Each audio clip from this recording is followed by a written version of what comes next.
Aujourd'hui, une vidéo tout à fait particulière. J'étais en rendez-vous il y a quelques jours avec mon équipe et on s'est posé la question pourquoi est-ce qu'on entreprend? Et vient mon tour de table avec la fameuse question et toi Alex, pourquoi est-ce que tu entreprends? Et bien dans cette vidéo, je vais te révéler pourquoi je suis devenu entrepreneur, en te racontant un peu ma vie, mais surtout ce qui me motive à entreprendre et à t'aider à entreprendre. Alors avant de commencer cette vidéo, tu peux évidemment t'abonner à ma chaîne en cliquant sur le petit bouton en dessous et en activant la cloche. C'est vraiment le meilleur moyen de me dire merci et de m'encourager à continuer à faire ce que je fais. Alors cette vidéo, elle est importante. Je me suis rendu compte que j'aurais dû la faire il y a bien longtemps. Je la fais aujourd'hui, j'en suis heureux. Je vais te raconter un peu ce qui m'a amené à l'entrepreneuriat et comment je suis passé d'un jeune adolescent timide, mal dans sa peau, à qui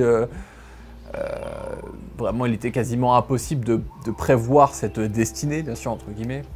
Et de devenir entrepreneur, s'expatrier et de réussir dans ses projets. Tout a commencé avec l'histoire d'une faillite personnelle, d'une faillite familiale. Mes parents, qui avaient des boutiques de prêt-à-porter dans les années 80-90, eh bien, ont connu une épouvantable faillite. Ils ont tout perdu du jour au lendemain. Et à l'époque, je devais avoir 10-11 ans, on vivait dans une super belle maison, on a eu une enfance merveilleuse, le confort, on manquait de rien. Et un jour, boum! La crise, ils perdent leur magasin, ils doivent tout revendre en urgence, ils sont endettés. On a dû revendre cette belle maison familiale pour se retrouver tous les 5 entassés dans un appart de 50 mètres carrés alors qu'avant on avait la belle vie.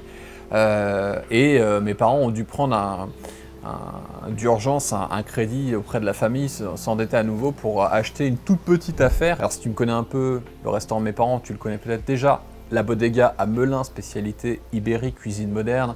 Et pendant que je parle, il y a de magnifiques images qui te donneront faim. Alors, l'idée, c'est que quand mes parents ont créé ce restaurant-là, nous, on est passé de la belle maison familiale à un tout petit appartement dans une zone qui n'est pas forcément très sympa. Il n'y a pas de verdure, il n'y a pas de parc ou quoi que ce soit. Donc, on était assez restreint. Et puis, de l'autre côté, mes parents vivaient des moments d'angoisse extrême, des moments d'inconfort extrême, et moi, en tant que jeune préado, en tant que jeune enfant, je voyais mes parents mal, pleurer, ne pas savoir ce qu'on va devenir, et pour un jeune enfant, un préado, il n'y a rien de plus insécurisant que de vivre ce sentiment de savoir est-ce que tu vas finir à la rue ou pas? Est-ce que tes parents vont s'en sortir? Est-ce que tout va exploser? Est-ce que la famille va imploser? J'ai eu un sentiment d'impuissance. Et c'est ce sentiment d'impuissance qui m'a terriblement marqué parce que je me disais, qu'est-ce que moi je peux faire? En fait, je peux rien faire. Alors certes, je peux bien me comporter, être serviable, etc. et vivre ma vie d'enfant en essayant d'être le plus modèle possible, en tout cas de ne pas rajouter de la peine à mes parents, mais au-delà de ça, je pouvais rien faire. Je ne pouvais pas entreprendre avec eux, je ne pouvais pas leur donner de l'argent, je ne pouvais pas les guider, je ne pouvais pas les conseiller. Et c'était horrible. Ce truc-là a été horrible à vivre quand j'étais plus jeune. Et ça a semé une petite graine en moi. Et je me suis promis à ce moment-là de me dire que plus jamais dans ma vie, je subirai ce sentiment d'impuissance totale à tel point que je ne puisse plus aider ma propre famille. Et cette première graine a été plantée. Et au fur et à mesure des autres expériences où à chaque fois je me sentais impuissant, les stages que j'ai pu faire en entreprise où je me suis fait tout le temps virer, le job que j'ai eu à Zara pendant 3 jours et je me suis fait dégager aussi, etc. À chaque fois, avec le regard méprisant des gens qui me disaient mais qu'est-ce qu'on va faire de toi, qu'est-ce que tu vas devenir, etc., etc. Et tout ça, ça m'a nourri, ça m'a motivé à trouver une solution. J'étais pas encore, conscient que l'entrepreneuriat allait être la solution pour ça, mais j'en ai eu l'envie. La puissante envie de le trouver, ce véhicule, pour arriver à mes fins. Du coup, avec l'expérience, j'ai commencé à entreprendre petit à petit. J'ai lancé mes premiers business en 2006. Et aujourd'hui, je vis, je mange, je respire entrepreneuriat. Même mon coach sportif, quand il vient me faire des cours de sport chez moi le matin, je lui donne des conseils en business. Là, je ne peux pas m'en empêcher. Quand je vais chez le coiffeur ou peu importe, quand je vais au restaurant, à chaque fois, ça dérive dans des conversations business. Maintenant, ça fait vraiment partie de mon ADN. Autre chose aussi qui se passe maintenant que je suis entrepreneur et que j'ai vraiment passé ce stade de libérer cette frustration pour entreprendre, c'est que même maintenant, mes proches deviennent entrepreneurs à mon contact. Ma femme a lancé son business, mes amis comme Vincent de Another Home ou Xavier qui travaille dans le web marketing maintenant, même Antoine qui est derrière cette caméra avec qui maintenant je m'associe pour Storymakers, bientôt Florian aussi qui travaille pour ma femme et qui va lancer un business avec ma femme on peut pas le dire, c'est un secret. Mais en fait, toutes les personnes maintenant qui gravitent autour de mon existence et de ma planète deviennent entrepreneurs à mon contact. En fait, j'ai rayonné un peu comme de la kryptonite, mais positive, tu vois, genre pour créer des choses. Je crois fondamentalement que tout ce que j'ai encaissé à l'enfance m'a permis de rayonner aujourd'hui et d'aller beaucoup plus loin et d'entreprendre. C'est pour ça que cette vidéo elle est importante et je vais te dire maintenant, faire un petit listing un peu plus précis de pourquoi concrètement j'entreprends. Je t'ai partagé ma douleur, le point de départ, ce qui m'a fait me rendre compte et de me dire plus tard, je ne serai plus impuissant et j'aiderai ceux que j'aime et je m'aiderai aussi moi-même et je trouverai une solution. Aujourd'hui, c'est l'entrepreneuriat et je vais t'expliquer maintenant avec 15 ans d'expérience en entrepreneuriat, eh bien, pourquoi concrètement je le fais et pourquoi je continue à le faire et ce qui m'anime au quotidien. Premier point, c'est pour reprendre le contrôle de ma vie et arrêter de subir les événements. Comme je te le dis, quand j'étais à l'école, j'avais des profs qui se foutaient littéralement de ma gueule parce que j'avais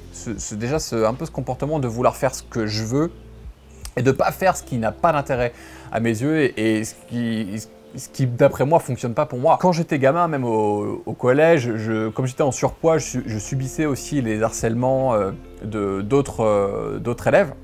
Et ça aussi, c'était difficile à vivre parce que tu te dis, t'as pas les armes, ni intellectuellement, ni physiquement, pour te débattre et pour répondre à ça. Et donc, tu subis des humiliations, tu subis des violences. Alors, je te rassure, c'était pas tous les jours, mais il y a des éléments qui m'ont vraiment marqué par rapport à ça. Et aujourd'hui, l'entrepreneuriat me permet en fait d'avoir la réponse à ça, même d'éviter ça en devenant un adulte qui a suffisamment de réflexion pour faire le tri dans ses relations, d'éviter les situations compliquées et de pouvoir vraiment avoir ce contrôle et d'arrêter de subir et justement en fait de toujours être dans la création, de toujours se créer un chemin idéal. Donc cette partie-là est hyper importante, c'est le premier point. La deuxième raison pour laquelle je suis entrepreneur, eh bien c'est pour créer et vivre ma réalité.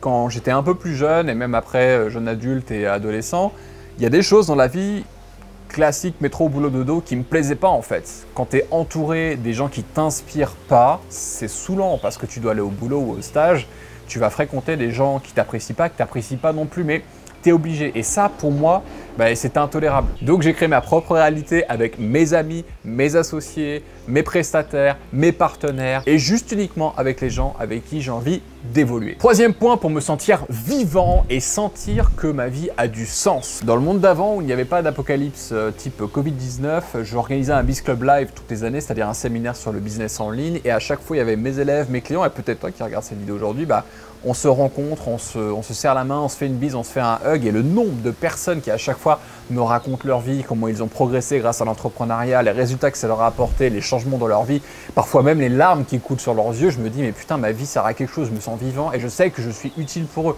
Et quand je vois tous les case studies, tous les témoignages, tu regarderas aussi sur mon site internet, on a une centaine de toutes ces vies en fait qui sont impactées par l'entrepreneuriat et par mes conseils. Ça me donne l'envie de me lever avec confiance, avec envie, avec détermination. Et ça, c'est aussi une raison pour laquelle je suis entrepreneur et je serai entrepreneur toute ma vie. Quatrième point, pour me sentir challengé et être en progression constante. Quand j'entreprends, je prends des risques. Et quand je lance des nouvelles boîtes comme Adex, Storymakers, ma marque de maroquinerie pour les entrepreneurs, oui, ça va arriver septembre. Teasing, teasing, teasing. Tout ça, ça me permet à chaque fois de sortir de ma zone de confort et de progresser en tant qu'individu.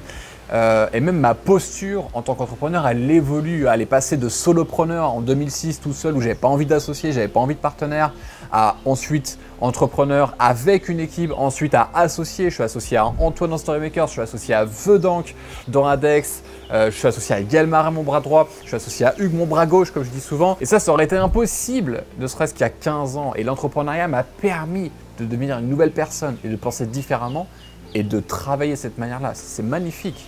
Quel autre levier te permet de changer à tel point en tant qu'individu et de progresser à tel point? Cinquième point, là c'est le côté un petit peu pool de luxe que j'ai, c'est pour vivre ma meilleure vie. Et ma meilleure vie en mode luxe. J'aime le confort. J'avoue, je le dis, j'aime le confort. J'ai une belle maison spacieuse, j'adore aller à l'hôtel, j'aime bien les belles voitures confortables, les montres, je suis fan de montres, je suis un collectionneur de montres, je ferai peut-être une vidéo d'ailleurs là-dessus. Les moments incroyables, les vacances de ouf dans des belles villas, dans des lofts, etc. Moi ça me fait kiffer, peut-être que voilà, chacun son kiff, mais j'aime le confort, j'aime la qualité de vie, je l'assume. Tout ça c'est génial et ça mérite vraiment d'être vécu. Alors tu peux le vivre en mode plus cool, plus route si tu veux, si toi ce qui t'éclate c'est de prendre une guitare, boire une bière au bord de la plage sans aller dans un hôtel de luxe, c'est ok, moi je kiffe ça, et l'entrepreneuriat, ça me permet de vivre ces choses. Tu sais, je pense qu'on a tous un petit côté voilà, superficiel, slash pool de luxe, mais je l'assume totalement. Je kiffe ça et voilà, je suis content de travailler dur et de m'offrir ces moments de confort en... Ouais, quand t'es posé au luxe grand go, que je te mets les images, et là que t'es là avec ton petit cocktail, ton petit verre de vin, ton petit Bourgogne de qualité, franchement, bah, c'est mieux que d'être à Sarcelles hein, dans les cités, hein, ça c'est clair. Ou à Melun, hein, c'est pareil. Et pour ceux qui vont me dire, oui, c'est un peu polémique ce que tu viens de dire, je vais citer le poète Booba, nulle cité n'a de barreaux. Je te laisse méditer là-dessus. 6e et dernier point, pour transmettre un message. J'ai un message fort à transmettre, c'est qu'aujourd'hui, j'en suis convaincu, ma vie me l'a montré, la vie de mes partenaires, la vie de mes clients le montre, entreprendre, c'est vivre libre et heureux. C'est le meilleur levier moderne pour se sortir d'une vie triste et subie, pour s'affranchir d'une vie formatée et vivre pleinement sa vie sans excuse. Je finirai là-dessus parce que ça, c'est une fucking punchline. Si tu es d'accord avec moi, laisse-moi un petit commentaire, abonne-toi, on discute, je te remercie. Et pour aller plus loin, bien sûr, tu peux prendre un entretien téléphonique avec mon équipe pour qu'on t'aide à entreprendre, pour qu'on s'intéresse à ton profil et qu'on sache comment t'aider, que ce soit pour démarrer ton business, scaler ton business, professionnaliser ton business, ou faire de la publicité, ou obtenir des vidéos inoubliables pour ton activité. Tous ces liens sont juste en dessous. Je te remercie. Voilà pourquoi je suis entrepreneur. J'en suis fier et j'espère que toi aussi tu vas passer le cap. Je te dis à très bientôt. Ciao.